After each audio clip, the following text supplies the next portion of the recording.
You're listening to Permission To, the podcast where we dive into the science and soul of owning your worthiness as a perfectly imperfect human being.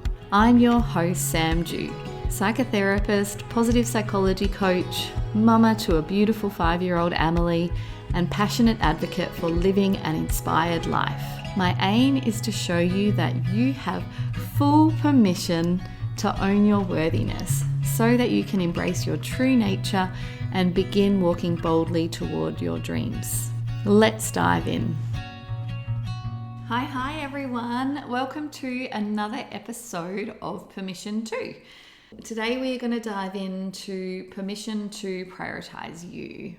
And I chose this topic because I honestly believe that in a society that is obsessed with productivity and achievement, choosing rest and play is a radical act in a culture that equates rest with laziness and success with constant hard work. I find this is so true for women in particular because we often end up being the ones who automatically take on tasks around caring for others and also around the household. I want you to ask yourself, how often do you tell yourself when it's all done, then I can take a break, then I can have fun? Or when my kids are older, then I can do something for me. Or when I'm qualified, when I'm earning 6 figures in my biz, when the house is clean. And the problem with that approach is that it rarely happens. We end up at the bottom of the to-do list feeling tired, unproductive, and uninspired. But what if we flipped it on its head? If we decided that we would clean the house after we've been for that walk with a friend, that we would go to that new class even if we feel too tired from a day's work? What if we prioritized rest and play? There is a whole heap of research that we need a balance between rest, play, and work. And play, having a balance where we have a sense of achievement and a sense of enjoyment in our life, is actually a really key pillar to good mental health. We need that sense of achievement and meaning in life to thrive, but we also need that sense of fun and enjoyment. So how do we do this, prioritize rest and play, when we are busy working and caring for others? It starts with a paradigm shift, recognizing that we are important, that our needs are important. As women, we have been taught to repress our needs, to be a martyr who always puts others first, but this isn't healthy and we don't want to be teaching that to other women, to the next generation of women and men. So recognizing that we always have a choice is really, really key to making any changes in our lives. And then also recognizing paradoxically that when you make time for rest and play, you will actually become more energetic, more productive, and more successful. So the limiting belief that we have is often when I spend time doing things I enjoy, I take away time from my family or from my business or career or partner. And so this belief can be a really big part of what keeps us stuck in doing, in working, in, prioritizing the to-do list over everything else. But what if we flip that on our head and believed that when I spend time doing things I enjoy, I take my business, my career, my life to the next level as I experience an increase in energy and joy. So an example that I find really helpful is one of my coaching clients at the moment. She's a small business owner who tends to feel really guilty whenever she does something for herself away from her business. She feels like the things she loves doing, like surfing, catching up with friends for coffee, meditation, like she feels that they are taking away from the time that she should be spending on her business. But as we were unpacking this in one of our coaching calls, what she realized was that actually her best business ideas come when she's surfing. She's a creative, and time in nature, time in water, doing things that brings her joy actually makes her more creative. And so we started to experiment with her, like really planning in that surfing time and that social time and thinking about it as something that would add to her life rather than take away from her life. And it's really changed the way she's showing up in her business. She has so much more energy. and so much more creativity. So how do we make space for relaxation and fun? I know that this can be particularly challenging for some of us. There's lots of things that can impact on our capacity to relax and have fun. How much time we have, how many commitments we have, our budget, all of those things. But sometimes we just need to start really small and really simple. So I want you to reflect on your past week. If you're sitting down, maybe grab a pen and paper. I will put these questions in the show notes. So if you're driving or listening while you're walking, you can come back to them later. But I want you to look at your week. So get your paper diary out or your Google Calendar out or whatever you use to kind of keep track of your week. Or maybe you don't use anything. So just, go over in your mind what the week looked like.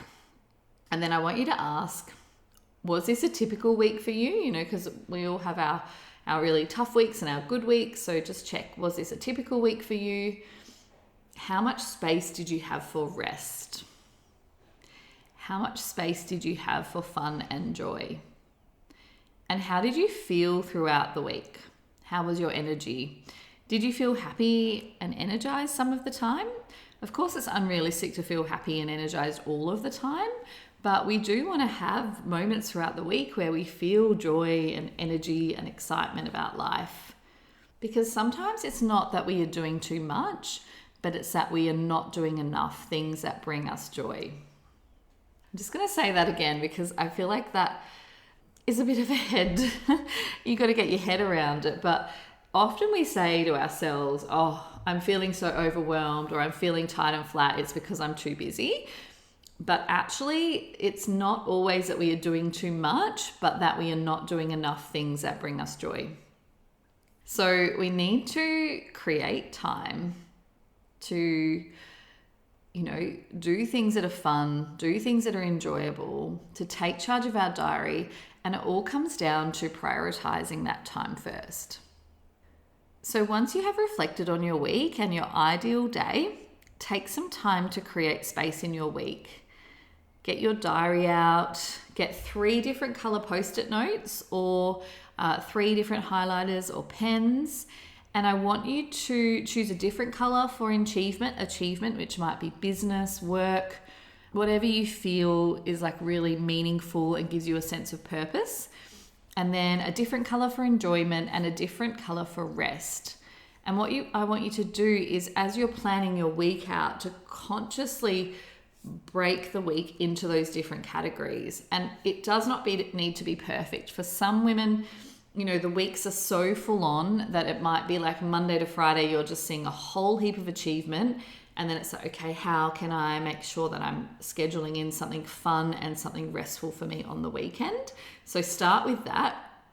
But then every day, if you can find a small moment to do something enjoyable or something relaxing, that's going to really help too.